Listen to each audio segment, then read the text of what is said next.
Namaste. Namaste everyone. Welcome to second PUC physics class.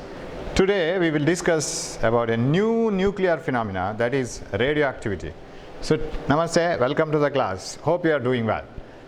Till this we have seen the different nuclear phenomena like two nuclei combining together to form a heavier nucleus called fusion, a heavy nucleus splitting into two or more products called fission, and now we will look into the radioactive phenomenon. Some of the heavy nuclei are radioactive, all the nuclei are not radioactive. So when the nucleus becomes very heavy, we know that all the nucleons are held together by a force called nuclear force. However, nuclear force is very strong compared to the electrostatic force. But when you compare the more number of protons in the nucleus, the electrostatic force of repulsion between all the positively charged protons, that becomes predominant. But of course it will not be greater than the nuclear force, definitely, but still it becomes predominant, and we can't neglect the nuclear force between the electrostatic force between the protons. And in such a case, when the number of protons inside the nucleus is more number, that means that if it is a heavy nucleus, that nuclei at any moment can break up and it can emit certain radiations and certain particles, what you call alpha beta particles and gamma rays and all. And that is called nuclear radioactivity, and this phenomenon is spontaneous. It may occur at any moment. We can't bring about nuclear radioactivity at any moment that we want. Natural radioactivity occurs spontaneously. So we call it as spontaneous disintegration. Why do we call disintegration? Because once the nucleus is unstable and it starts radioactive phenomenon, there is no condition, there are no conditions which will control the radioactive phenomenon that it will occur exactly in this time, and you can trigger it and you can do it. For example, nuclear fission is a triggering process. What do you mean by triggering process? You can do it at any time you want. If you have a heavy nucleus, bombard a neutron into the nucleus, and for example uranium, it breaks into two daughter nuclei of comparable masses and all. And that is a controlled one, because you can do it at any time, you can start it at any time. But radioactive phenomenon is a spontaneous process. It may occur at any moment, and it doesn't depend on any external parameters. For example, whether if you apply pressure on the radioactive material, will it start radioactivity? Or if you heat the radioactive material, will it start radioactivity? Whether it depends on the external magnetic field, temperature, whether it is Sunday, Monday or Tuesday, whether it is Corona holidays, it doesn't depend on any of those factors. It may start at any moment. It doesn't depend on the external parameters. Even if you double the magnetic field applied on the sample, even if you put pressure on the sample, or if you remove the pressure, whatever it is, radioactivity, it may occur at any moment. And once it starts, what happens is, inside the nucleus, the number of neutrons and protons go on decreasing. When the number of neutrons, protons change, you can't call it as the original parent element. Suppose you take uranium, it is 92 uranium 235 for example. If it emits one helium nucleus, if it emits two protons and two neutrons, then that means as a whole, the uranium nucleus, then its proton number is changed, atomic number changes, mass number changes. Now how will you call it as uranium? It gets converted, it may be converted into thorium. So original sample will not contain all the atoms as uranium atoms when the radioactivity starts. That is why we use the word disintegration. Disintegration means that element, its atomic number and mass number will keep on decreasing, and the number of original atoms in the sample will not be the parent element. So all the elements in the uranium, for example, if you take Avogadro number of atoms, that is 1 mole of uranium, 235 gram of uranium, then all the atoms in that sample will be uranium atoms. But once the radioactivity starts, after some time, if you just simply, this is imagination, suppose you count all the atoms in the sample, they will not be uranium. Some of them may be thorium, because they might have emitted a helium nucleus, they might have emitted an electron, that means a beta minus particle, and they might have emitted gamma radiations, their energy may be less. So energy level will decrease. So they will not show any characteristic of uranium atom. So if you count, you will find that number of original uranium atoms have been changed, and some of the atoms have been modified into thorium. So the number of original atoms, parent element, will go on decreasing in the sample, because they have changed their characteristic by emitting radiations. They have started radioactivity. And remember, all the elements, all the atoms in the same element sample will not start radioactivity all of a sudden together. Suppose you have 1 mole of the uranium and if you have 6.02 into 10 to the power 23 atoms in that 1 mole of uranium, all 6.02 into 10 to the power 23 atoms do not start radioactivity immediately. One by one they will start, and in what fashion they will deteriorate or disintegrate. So these are the words that we use: decay, disintegrate, and decrease in number. So you can use any word. So how many atoms will disintegrate every second, and how many atoms will disintegrate after 1 hour? That is in an exponential order. What is exponential? You will come to know about it. So radioactivity is a nuclear phenomenon. It is related to nucleus. What do you mean by radioactivity? Spontaneous disintegration of heavy nucleus. Disintegration means losing some protons and neutrons, losing some nuclei completely, right? Losing some particles and decreasing their atomic number and mass number. So that phenomenon in which a nucleus, heavy nucleus, spontaneously disintegrates and emits alpha, beta, gamma radiations, that is called radioactivity. So spontaneous disintegration. Why do we word it as spontaneous disintegration? Spontaneous means at any moment it can occur, whereas fission is not spontaneous. You have to trigger it, otherwise fission won't occur. But radioactivity will occur at any moment. Spontaneous disintegration of heavy nucleus. Spontaneous disintegration of heavy nucleus with the emission of alpha, beta, gamma radiations is called radioactivity. And it was discovered by Becquerel, right? Henry Becquerel. And so after some time you will find that in the sample that you have taken, the original number of atoms will be different. They will not be as the parent element. Some of the element might have changed their characteristics, might have changed their atomic number and mass number. Now what are these alpha, beta, gamma radiations coming out of this radioactive element? So this was suddenly discovered when some element like uranium was packed in some photographic wrapper, and it was found that after some days it was having some markings on this because of some radiations emitted from the sample. So this has started spontaneously, and we didn't do anything for the sample. By itself it has started these alpha, beta, gamma radiations, right? Yeah, you can read the interesting story about how it was discovered, right? So spontaneous disintegration of heavy nucleus, and radioactivity is found in only heavy nuclei. All the elements are not radioactive. The atoms which are very strong, which have high specific binding energy, that is binding energy per nucleon very high, they don't emit these radiations, they don't undergo disintegration. Okay, you can have one more word: decay. Right.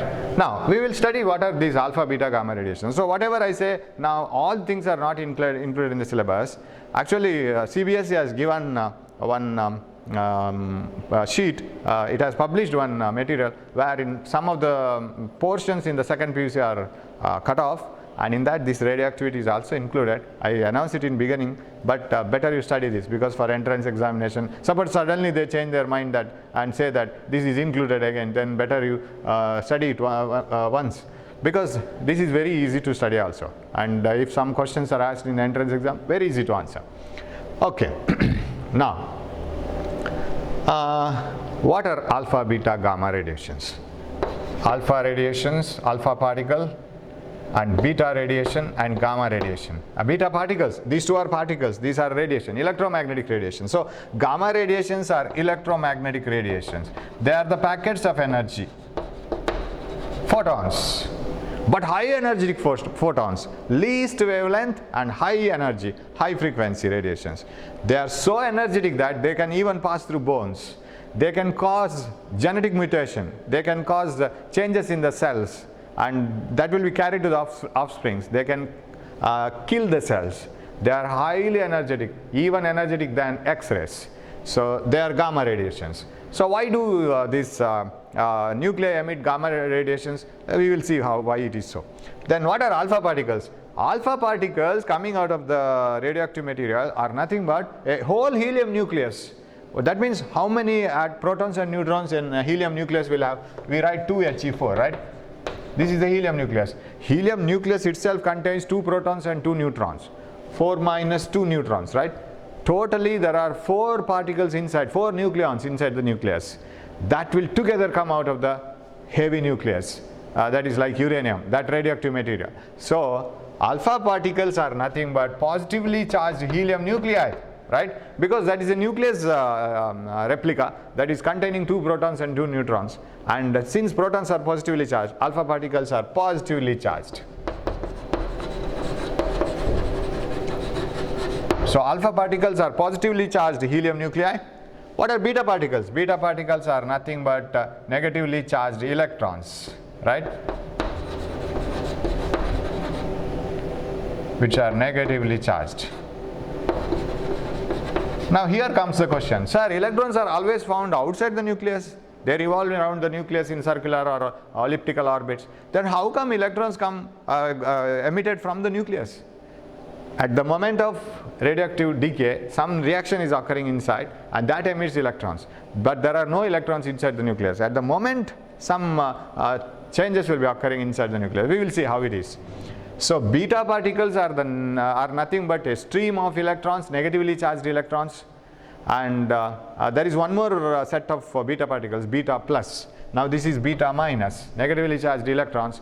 And alpha particles are nothing but a beam of helium nuclei, positively charged particles, and gamma radiations are nothing but neutral electromagnetic radiations, and they are high energetic radiations. And how these are positively charged, how it was detected that alpha particles are positively charged and beta particles were negatively charged.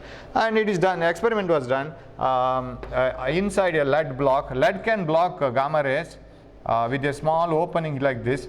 Radioactive sample is taken, and it has already started this radioactive process, and here will be 2 plates, positively charged plate and negatively charged plate, right?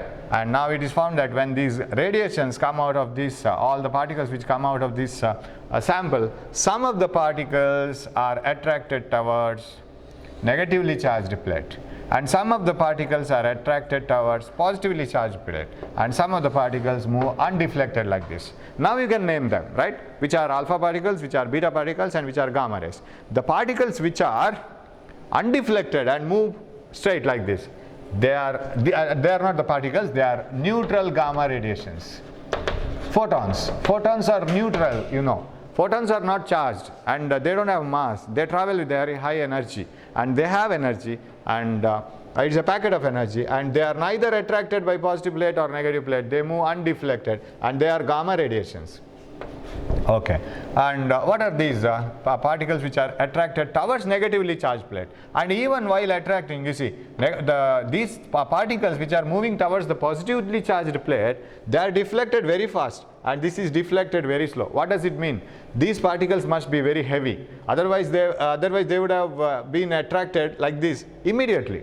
But they are heavy alpha particles, so these should be positively charged alpha particles, because they are attracted towards negative plate. You know that unlike charges attract, like charges repel. So since these particles have been attracted towards negatively charged plate, they should be positively charged, and they are nothing but alpha particles. Since they have been deflected very slowly, they are heavy particles, they are alpha particles. What about here? They are attracted very fast, and they are negatively charged particles, and since they are attracted toward positive place and they have been deflected very fast, so these are electrons, very light particles. You see that mass of electron and mass of a helium nucleus. Helium nucleus contains 2 protons and 2 neutrons, and every proton neutron weighs with a mass which is equal to 1.66 into 10 to the power minus 27 kg, whereas the electron 9.1 into 10 to the power minus 31 kg. 10,000 times lighter. Electron is very light, so they are very light particles. And if you want to list the properties of all these particles, of course you must know this, and very easy to remember also. Yeah, this is not found in your notes because it is not in the syllabus at all, but you must have this idea. What are the properties of alpha, beta, gamma radiations? Alpha, I will write, they are nothing but helium nuclei. Beta particle and minus, beta minus I will write because there is another particle called beta plus, which is called positron, antiparticle of electron, which has the same mass but opposite charge of electron, that is positively charged. Now it is beta minus and gamma radiations. Okay, I will write it, I will place some space here, yeah, gamma radiation. Now first property, what are they made up of? What are these particles actually, and with what they are made up of? Alpha particles, helium nuclei, and these are nothing, I will write it like this, right? 1e0, that is minus 1e0 electron, it is negatively charged, and this is neutral, and this is electromagnetic radiation, right? Electromagnetic radiation. And if you want to write the charge, so what are they actually? And charge, if you take the charge, this is positively charged, this is negatively charged, and this is neutral. So this is very heavy. If you compare the mass, alpha particles are very heavy particles, and these are very light particles, mass is less, and these are massless particles. You know that light has no mass, right? Similarly, gamma radiation don't have any mass because they are electromagnetic radiations, they are packets of energy. Now if you compare another important property, if you pass a gamma radiation through any material, through thin aluminum sheets itself they can pass through. They can pass through thin aluminum sheets. They can pass through flesh, bone, blood, everywhere. Whereas X-rays can't pass through bones. That's why we were able to get the photography of our bones, right? It is used in the diagnosis of bone fracture. Okay, so these gamma radiations have high penetrating power. They can pass through even the thin sheets of aluminum. So penetrating power, I'll write it here. Penetrating power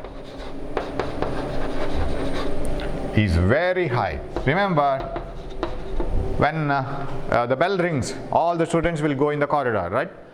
You pray the God that you will get that same chance very soon of coming to the college and enjoying all the processes in the college. So when the bell rings, all the students will come to the corridor. Some people will talk here and there, some people will be standing here and there, and some people will be rushing towards each in one corner and another corner. At that moment, when there is a heavy rush, the one who is very lean and very light, he will find it very easy to move here and there.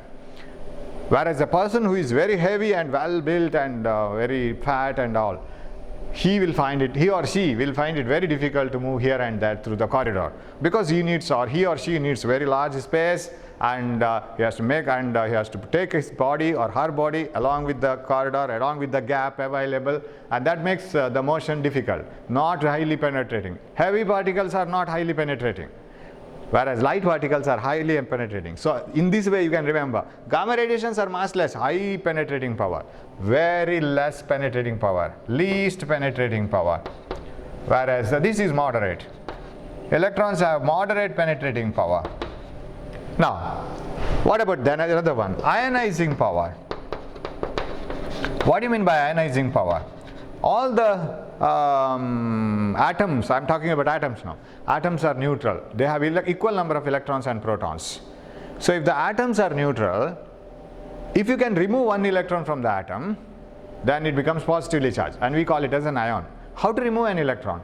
You hit it with another particle, so that the kinetic energy of another particle is absorbed by the atom, and the electrons absorb that energy, they come out of the material. So you call it secondary emission in the same way. So when one electron leaves the atom, now you have less number of electrons compared to the number of protons. So it is positively charged, more number of protons. Now how to ionize? You have to take some particles and you have to hit the other one. I want to kick a student out of the corridor. What do you have to do? You have to ask a heavy person to run and go and hit him, the other person. The person who has hit himself will be thrown away. So in order to throw the one person, you should use another person who is well built and very heavy, because he can transfer more momentum to the other one. When the ball is hit, cricket ball is hit, it should be hit with a heavy bat, so that the ball runs away with more and more velocity. In the same way, who will be having the more ionizing power if you want to ionize an atom? Whom will you select? Not this thin and lean gamma ray, right? It is the alpha particle. So ionizing power is highest and ionizing power is least, whereas here it is moderate.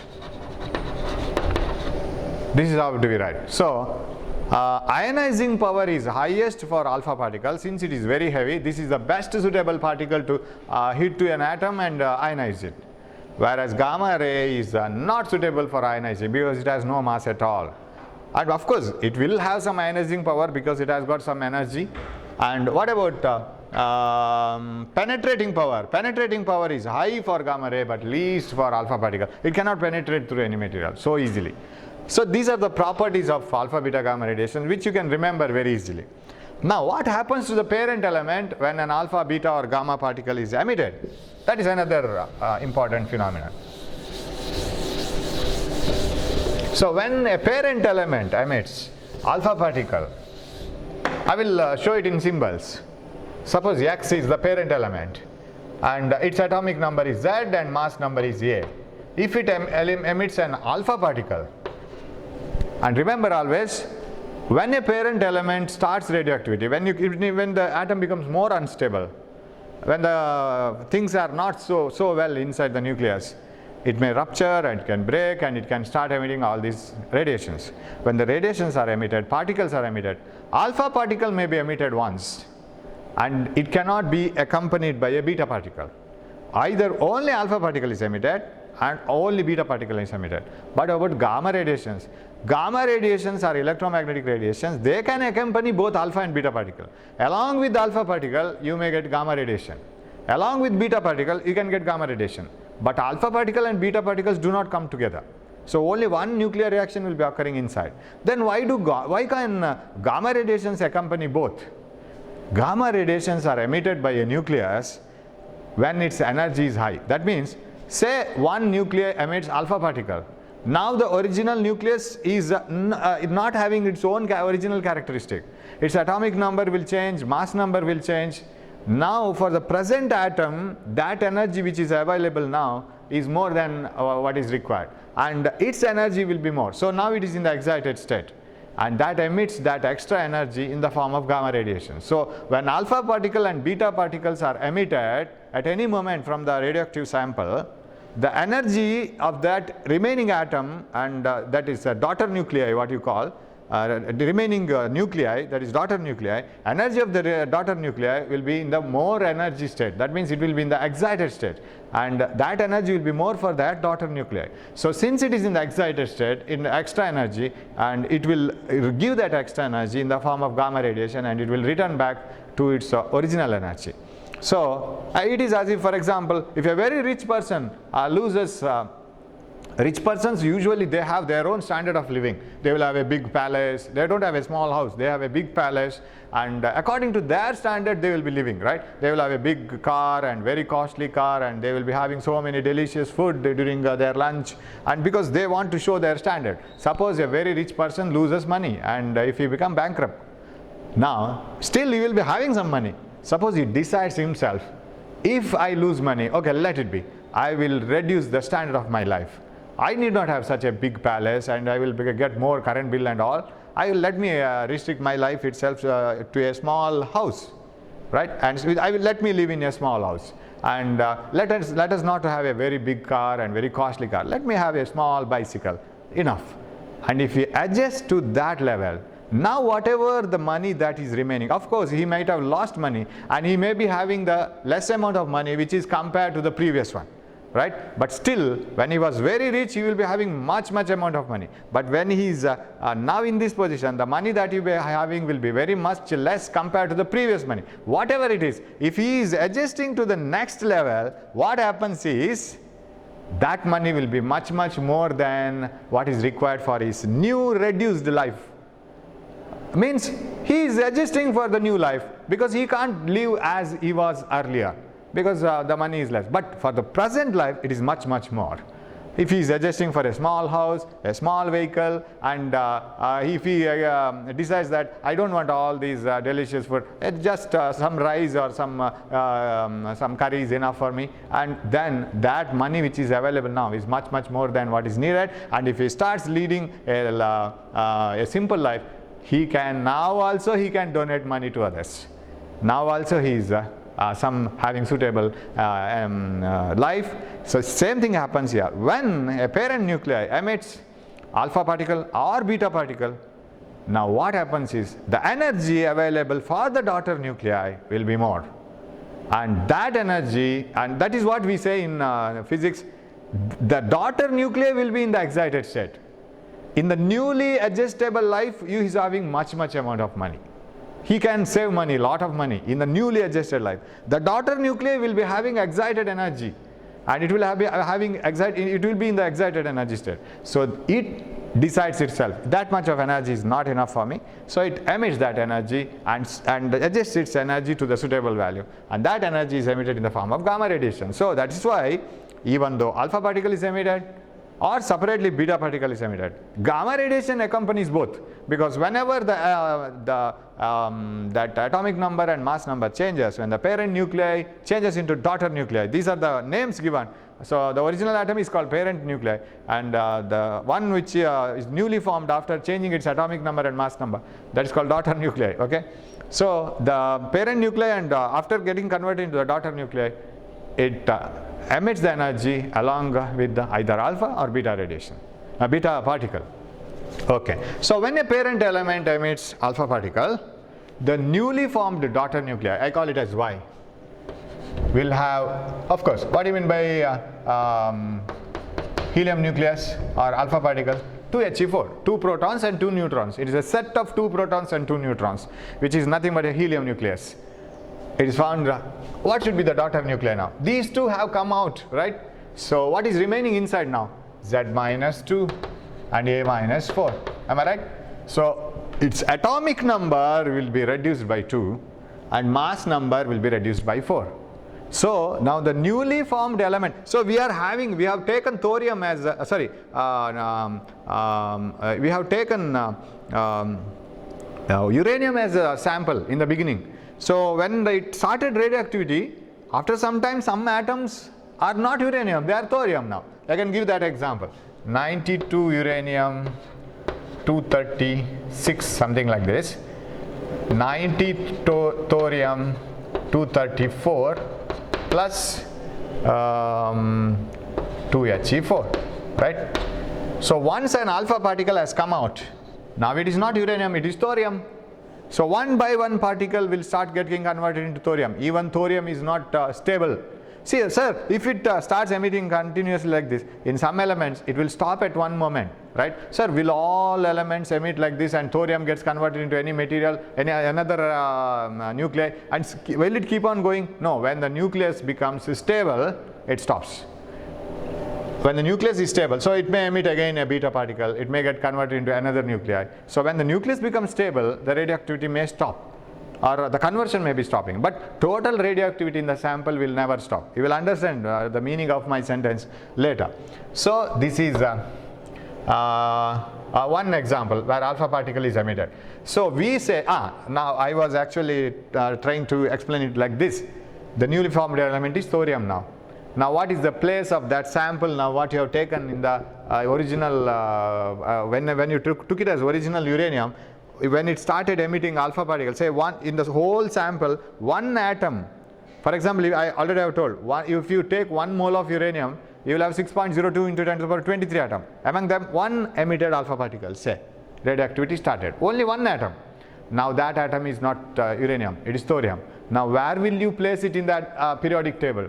In the periodic table, that atom has changed its position. Now it is not in this, it is in this.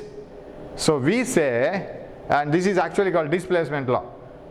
This is not named as displacement law in your syllabus. What is that? When a parent element emits an alpha particle, the newly formed daughter element will have its atomic number less by 2 and mass number less by 4. Use the words properly. Don't write its atomic number will be less than 2. What do you mean by less than 2? Any number less than 2 is 1.5, 1.6, 1.9, all they are less than 2. I am not saying like that. Suppose this is 92, this will become 90. It is not less than 2, less by 2. By 2 it will be decreasing by a factor 2.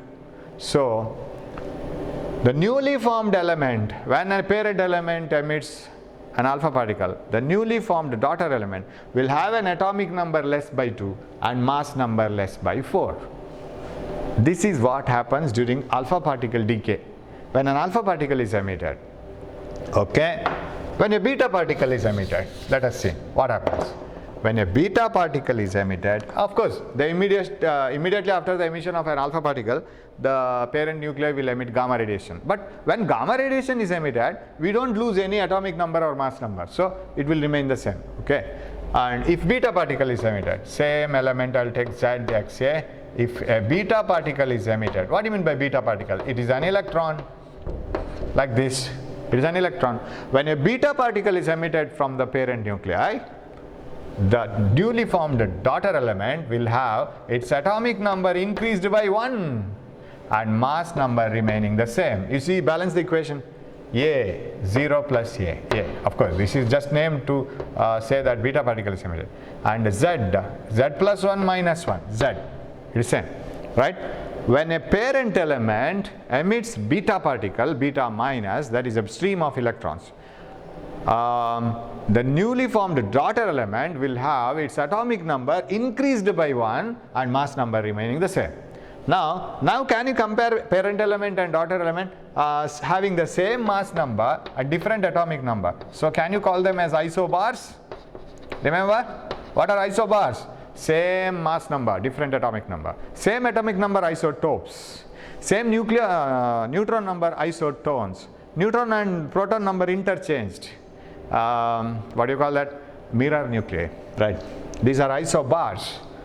Okay, so you will have the, this one. And suppose gamma rays are emitted, no change in the atomic number and mass number, because it is an electromagnetic radiation, it is not a stream of particles. So when an alpha particle is emitted from the parent nuclei, daughter nuclei will have its atomic number less by 2 and mass number less by 4. When a parent element emits beta particle, its atomic number will increase by 1 and mass number will remain the same. And later I will discuss a problem where you will have to find out which particle is emitted. In such a case, how many alpha particles and how many beta particles are emitted? If the question is like that, maybe even for entrance exam, in order to find it out, what you have to do is, first you have to check for beta particles. How many beta particles are emitted? How many alpha particles are emitted? That is what you have to check for, not for beta particles, because from the emission of beta particles, mass number will not change. Atomic number will change. But atomic number will also change by the emission of alpha particles. Then if at all there is a change in the mass number, then it is only by the emission of alpha particle. Can you get it? If beta particles are emitted, mass number remains the same. If alpha particles are emitted, mass number decreases by 4. So first you check the change in mass number. Then you will get the emission of alpha particles. Then you check the atomic number. You will get the number of beta particles. Or shall I give you a formula or a problem now only? It will be like this. For example, I will give it like this. I have to think of a little bit. Suppose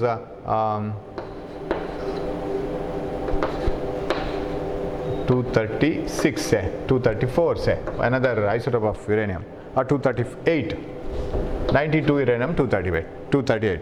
Suppose it emits some alpha and beta particles. Okay.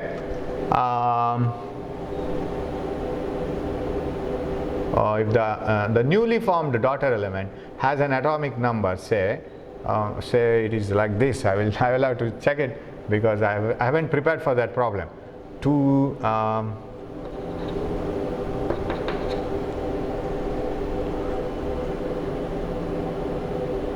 It is 206, say. Okay, and atomic number will decrease by 2, 16, 76 and 79. Suppose this is the daughter element, like this. So question is like this. I have framed the question. A parent element having atomic number 92 and mass number 238. After emitting certain alpha particles and beta particles, the newly formed daughter element has the atomic number 79 and mass number 206. Did you get that? Once the parent element, after emitting so many alpha particles and so many beta particles, you have to find out that so many, how much. The newly formed daughter element, finally formed daughter element, has an atomic number 79 and mass number 206. How many alpha particles and how many beta particles are emitted? That is the question. How to find it out? Now, Now from where we will start? Shall we start from atomic number? That is what I was explaining. If you start from atomic number, the problem is, if you find that the atomic number has changed by how much? 92 to 79. That means it is 13, right? It is 13. Rub this, you may get some clues from this. Yeah, it is 13. Shall we conclude that 13 Z plus 1 means 13 beta particles are emitted? No, because atomic number will also change by the emission of alpha particles. So you can't come to the conclusion immediately. But you select that mass number, because if there is any change in mass number, that is not by beta particles, it is only by alpha particles. So find out how much mass number has changed and divide it by 4, because every alpha particle will reduce the mass number by 4. A minus 4, A minus 4, N minus 4, like that. Now how much mass number has changed? So change in A. How much? 238 minus 206. How much it is? 32, right? 32. Divided by 4, because every alpha particle will make the mass number decrease by 2. Divided by 4, decrease by 4. 8 alpha particles. You can conclude it to 100%, right? 8 alpha particles are emitted. But remember, 8 alpha particles will also change atomic number. Now this is sure, 100% sure. 8 alpha particles are emitted. Now what 8 alpha particles will do? 8 alpha particles will reduce the atomic number by 2. So reduce the atomic number by 92 minus 8 into 2, that is 16. So 92 minus 16. Subtract them. So 6, here it is 8 1, 76. It should have been 76, right? Where is the example? 76, but it is 79 now. And that remaining change should be because of beta particles. Am I right? Remaining change should be of beta particles, because 8 alpha particles, 100% sure they have been emitted because of this, right? 8 alpha particles must have changed atomic number reduced by 2 8 times. 2 less 8 times, 16 less, but 76. But we have here 79. Still we have found some change. So we have plus 3. That means 3 alpha particle, because each beta particle emission increases the atomic number by 3. So see, 8 alpha particles, 3 beta particles. That's how we have to conclude. So remember this one clearly. Whenever a parent nuclei emits alpha particle, atomic number will reduce by 2, mass number will reduce by 4, and whenever it emits beta particle, atomic number will increase by 1. And mass number remains the same, and there is no change in the atomic number and mass number when a gamma radiation is emitted. Okay, sir, how come electrons from the nucleus? Because electrons are found outside the nucleus. You say that beta particle is a stream of electrons. Okay, now during the process of radioactivity, now let us take up this one. During the process of radioactivity, inside the nucleus, a neutron, I am explaining this now, this one. During the process of radioactivity, during the process of beta radiation emission, or beta particle emission, not radiation, beta particle, a neutron splits into a proton and an electron. And the proton remains inside, electron comes out. You see the beauty of the explanation now. During the process of radioactivity, when there is a beta particle emission, just before beta particle emission, that means that just before an electron comes out of the nucleus, a neutron splits into a proton and electron. Electron comes out of the nucleus as a beta particle, but proton remains inside. That is why atomic number increases by 1. You see here, any element Zxa, Z atomic number, number of protons, A mass number, protons plus neutrons. That means in mass number, there is a contribution from proton as well as neutron. But in atomic number, there is a contribution only from protons. Am I right? Now, sir, why when a neutron gets converted into proton and electron, why should the atomic number increase by 1? Why don't mass number change? Because, here it says, we have lost one neutron, correct? But it is in the form of proton. Inside the nucleus, we have lost one neutron, but one proton has come extra because neutron has been changed its dress as a proton. So one lost, another came. However, mass number should remain the same, because whether it is the number of proton or neutron, totally it is a nucleon. So if you lose one, we have got another one. So number of nucleons has not changed. Can you get it? Now why the atomic number should get increased by 1? Because atomic number is the number of protons only. We have lost one neutron and that appears as a new proton. Atomic number should increase by 1. Followed it? So it is a very tricky idea, right? So since we have lost neutron, one proton is obtained, so mass number will not change, because whether it is number of neutrons or number of protons, total number is the number of nucleons. That doesn't change. One lost neutron has been replaced as proton.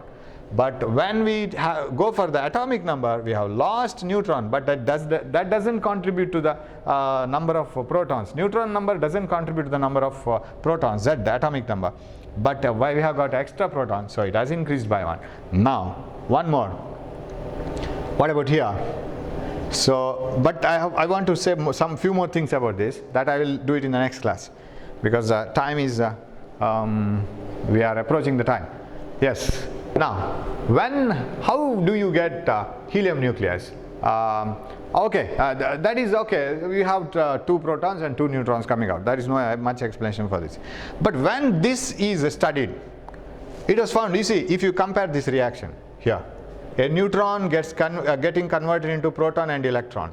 Neutron is neutral, proton is positive, electron is negative. Total, it is neutral, because proton and electrons have the same charges, but opposite kind. Polarity is opposite. One is 1.602 in 10 to the power minus 19, another is minus 1.602. So totally it is neutral, charge is conserved. What about mass? It is found that the mass of this one and mass of this one plus this one, when they are added, the total mass of neutron was almost equal. So mass of proton and mass of electron, when they were combined, the mass of neutron was obtained. It is almost the same. But it is found that there is some problem with energy.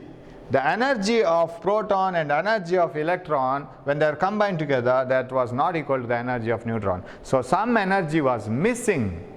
Mass was conserved in the reaction, charge was conserved, but energy was not conserved. Energy was missing, and it's found that one more invention was made. It was found that another particle called antineutrino. This is called antineutrino, and which is almost massless, without mass, but having some energy, is coming out along with the electron. So during the process of beta decay, that means the emission of beta particle, a neutron gets converted into proton and electron, but to conserve the energy, some energy was missing. Another energetic particle whose mass is almost 0 and having no charge, that is called antineutrino, is also coming along with this, and that is another particle coming out of the nucleus. Okay, we will study about this later, again a few more things, and today I will stop this part of the radioactivity. Tomorrow we will meet with more knowledge or more ideas and some problems with this also in the future classes. Hope you are following the class, and thanks for watching my class. We will meet in the next class. Take care of your health, right? So I think very soon we will meet in the college. We will pray to God to create that opportunity. Thank you.